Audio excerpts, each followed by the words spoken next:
College select করার সময় অবশ্যই খেয়াল রাখবা সেই কলেজের এইচএসসি রেজাল্ট কেমন, অ্যাডমিশনের রেজাল্ট কেমন। কারণ এইচএসসি এবং অ্যাডমিশনে যেসব কলেজ টপ থাকে সেসব কলেজে তোমার পড়া উচিত, তাহলে তুমি সেখান থেকে টপ করার চান্সটা অনেক বেড়ে যায়।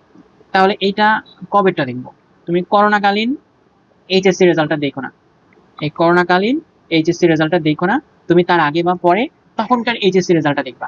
আর অ্যাডমিশন তুমি বিগত 4-5 বছরে দেখলেই হবে, করোনা এখানে কোনো ম্যাটার করবে না।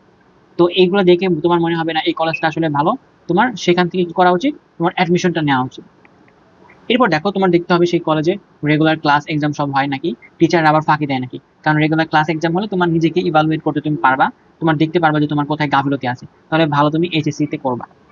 এরপর দেখো যেটা সবচেয়ে ইম্পর্টেন্ট জিনিস, সেটা হচ্ছে ডিস্টেন্সটা কেমন, কলেজ থেকে তোমার বাসায় ডিস্টেন্সটা কেমন হওয়া উচিত। সর্বোচ্চ 30 মিনিট 30 মিনিট, 1 ঘন্টা ডিস্টেন্স হওয়া উচিত তোমার কলেজ থেকে। এর থেকে যদি বেশি হয় তাহলে ওই কলেজ বাদ দাও, ওই কলেজে পড়ার দরকার নাই, অথবা তুমি ওইখানেই বাসায় শিফট করো ফ্যামিলিকে নিয়ে, তাহলে হবে। তাছাড়া তুমি আসতে যাইতে যদি 2 ঘন্টা 3 ঘন্টা 4 ঘন্টা নষ্ট করো, তাহলে তুমি বাসায় পড়ার কিন্তু সময় পাবে না। কারণ তোমার কলেজের ক্লাস, তারপরে তুমি কোচিং এর ক্লাস করে বাসায় তুমি সর্বোচ্চ 3-4 ঘন্টা সময় পাবা।